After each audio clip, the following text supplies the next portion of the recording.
শহীদ নামের ওই ফুলের মালা আমি পরব গলে, শহীদ নামের ওই ফুলের মালা আমি পরব গলে। আমার সকল কিছু যদি চলে যায় তবু যাক চলে, শহীদ নামের ওই ফুলের মালা আমি পরব গলে, শহীদ নামের ওই ফুলের মালা আমি পরব। বাতিল তো চিরু ভীরু হীন মানবাল, এই ইতিহাস যাদের পরাজয়ের গ্লানি সয়েছে যারা, পিছু হটা দোষ যাদের। বাতিল তো চিরু ভীরু হীন মানবাল, এই ইতিহাস যাদের পরাজয়ের গ্লানি সয়েছে যারা, পিছু হটা দোষ যাদের। আমার নেই কোনো ভয় নেই পরাজয় এই ধরার তলে, শহীদ নামের ওই ফুলের আমি পরব গলে, শহীদ নামের ওই ফুলের মালা আমি পরব গলে। শঙ্কিত নই আমি নই পরাধীন নিত কোনো জাতি, আমি নির্ভীক হব সত্য গেই যাব, আসুক জুলুম বাধা যত, আমি সব কিছুকে পায়ে দুলে শুধু এগিয়ে যাব, শহীদ নামের ওই ফুলের মালা আমি পরব গলে, শহীদ নামের ওই ফুলের মালা আমি পরব গলে।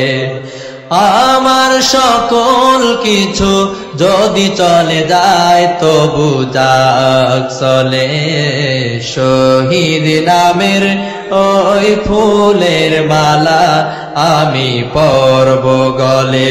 মারহাবা দেন। আল্লাহর জান্নাতে যাওয়ার লোভে খুরমা যদি সবগুলো খেতে যাই তাহলে জান্নাতে যেতে দেরি হয়ে যাবে, আর আল্লাহর সাথে দিদার হতে দেরি হয়ে যাবে।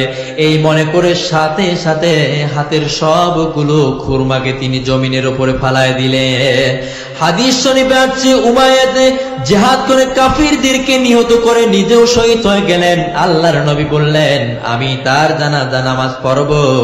একজন সাহাবী বললেন হুজুর এই সেই উমাইয়াদ, আপনি যখন বেহেশতের কথা বলতেছিলেন খুরমাগুলো খাওয়া তার সহ্য হয় নাই, আল্লাহ পাকের জান্নাতে যাওয়ার লোভে আল্লাহর নবী উমাইয়াদের কাছে দাঁড়িয়ে তার নিজের আঙুল দিয়ে তার শরীরের দিকে ইঙ্গিত দিয়ে বললেন ইন্নাকা মিন আহলিহা। মারহাবা বলেন।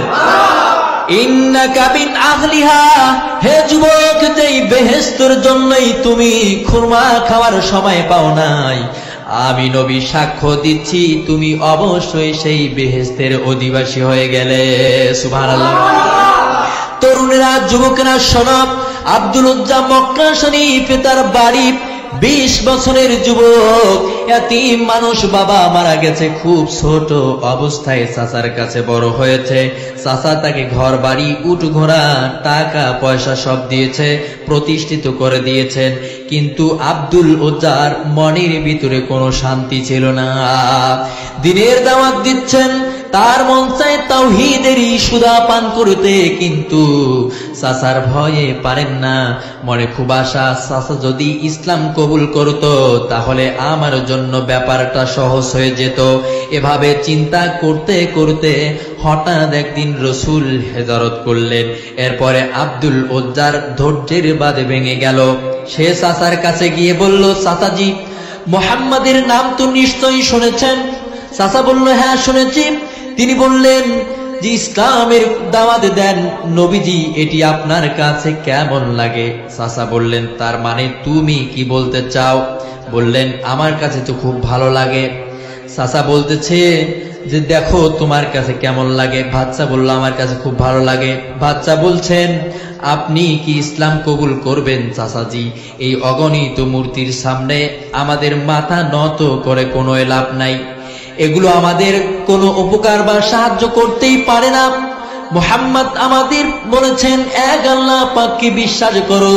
চাচা বলছেন, খবরদার, কথা যদি আর একটা বার বলো এই কথা, তাহলে আমি তোমাকে যা দিয়েছি সব কিছু তোমার কাছ থেকে ছিনায় আনিয়া নেব। আব্দুল উজ্জা বললেন, চাচাজি তাহলে আর আমি সহ্য করতে পারলাম না চাচা, এতদিন চাপা রেখেছি, আজ আর আমি পারলাম না। আমি আপনার সামনে আজই ঘোষণা দিয়ে মুসলমান হয়ে গেলাম। পড়ুন লা ইলাহা ইল্লাল্লাহু মুহাম্মাদুর রাসূলুল্লাহ। জোরে সরে পড়েন, লা ইলাহা ইল্লাল্লাহ, লা ইলাহা লা ইলাহা লা ইলাহা।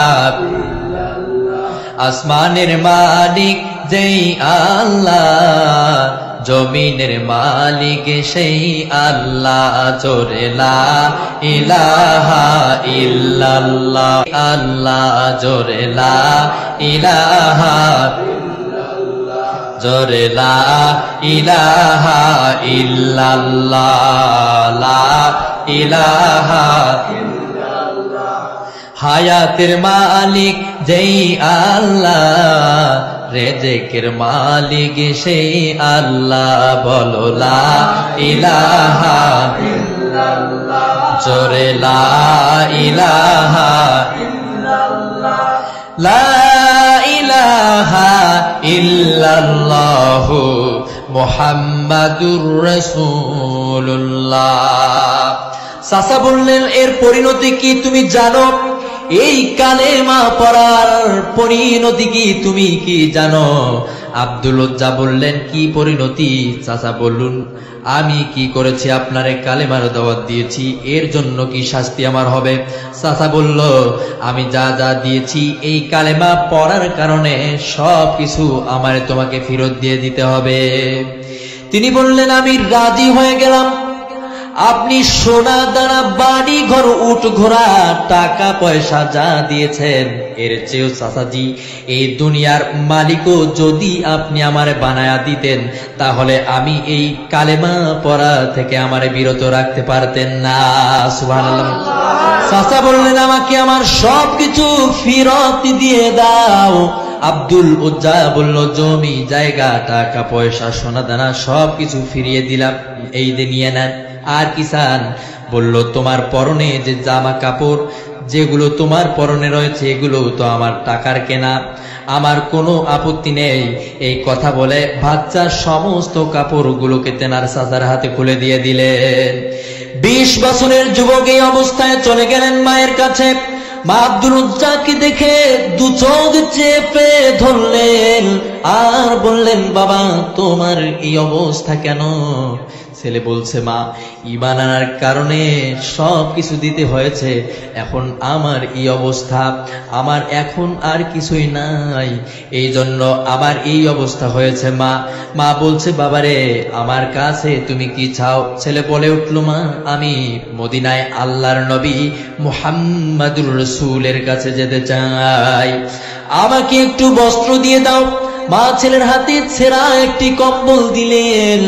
আব্দুল উজ্জা এক টুকরা কোন রকম হাঁটুর উপরে জড়াইয়া আনলেন, আর এক টুকরা গায়ে দিয়ে অনেক কষ্ট করে মরুভূমি পাড়ি দিয়ে মদিনা মুনাওয়ারায় তিনি চলে যান। সাহাবীদের দ্বারা পরিবেষ্টিত হয়ে তিনি আসহাবে সুফার কামরায় বসে আছেন। এবার বিশ্বনবী জনাবি মুহাম্মদ রাসূলুল্লাহ সাল্লাল্লাহু আলাইহি ওয়াসাল্লাম মসজিদের উদ্দেশ্যে নিজের ঘরের দরজা খুলে বেরিয়ে আসলেন। দেখেন পাশে এক যুবক বসা, যার শরীরে কোন রকম একটু কম্বল দিয়ে ঢাকা। তার এই অবস্থা দেখে জিজ্ঞাসা করলেন, তুমি কে, তোমার এই অবস্থা বা কেন? তখন যুবক বলছে, আমি আব্দুল উজ্জা। ইসলাম কবুল করার কারণে আমার সব কিছু খুলে নিয়েছে তারা। সব ঘটনা খুলে খুলে বললেন। হুজুর বললেন, তোমার নাম উজ্জা নয়, তোমার নাম আব্দুল্লাহ। মারহাবা বলেন। আল্লাহ তাআলার কাছে দুইটা নাম প্রিয়। কয়টা নাম প্রিয়? একটা হচ্ছে আব্দুল্লাহ আর একটা হচ্ছে আব্দুর রহমান। একটা হচ্ছে আব্দুর রহমান আর একটা আব্দুল্লাহ। আল্লাহর নবী বললেন, তোমার নাম উজ্জা নয়, তোমার নাম আব্দুল্লাহ। আল্লাহর নবী তাকে আসহাবে সুফফাদের সাথে মিলাইয়া দিলেন আর বললেন, এখানে থাকো, খাবার আসলে পরে খাবে। সুফফাতে যারা থাকতেন তাদের সব সময় খাবার থাকতো না, ক্ষুধার জ্বালায় তারা অতিষ্ঠ হয়ে যখন যেত, নবীজি যখন ঘর থেকে তাহাজ্জুদ নামাজের জন্য বের হতেন, ক্ষুধার্ত সাহাবীরা রাসূলের চেহারা মোবারক দেখার সাথে সাথে সকলের ক্ষুধা নিবৃত্ত হয়ে যেত। ক্ষুধার্ত সাহাবীরা রাসূলকে দেখার সাথে সাথে সকলের ক্ষুধা নিভে যেত। আল্লাহর নবীর সাহাবী আব্দুল্লাহ এবার কোরআনে কারীম তেলাওয়াত করে, কোরআন শরীফ পড়তে গিয়ে খুব জোরে জোরে তেলাওয়াত করে। সাহাবীরা অতিষ্ঠ হয় হুজুরের কাছে নালিশ করলেন, ইয়া রাসূলুল্লাহ, আব্দুল্লাহ খুব চিৎকার করে কোরআন পড়ে, এতে আমাদের নামাজের খুব ডিস্টার্ব হয়। আল্লাহর নবী বললেন, সাহাবীরা কেউ তোমরা আব্দুল্লাহর ব্যাপারে তোমরা কোনো কথা বলবে না, তাকে চিল্লাইতে যাও, যেহেতু ঈমানের জন্য, এই ঈমান আনার কারণে তার পরনের লুঙ্গিটা পর্যন্ত আনতে পারে নাই, এজন্য যত খুশি চিৎকার করে তারে কোরআন পড়াবার মতো তোমরা সুযোগ বের করে দিয়ে দাও। সাহাবীরা তাকে সহযোগিতা করেছিল। ভাইয়েরা আমার,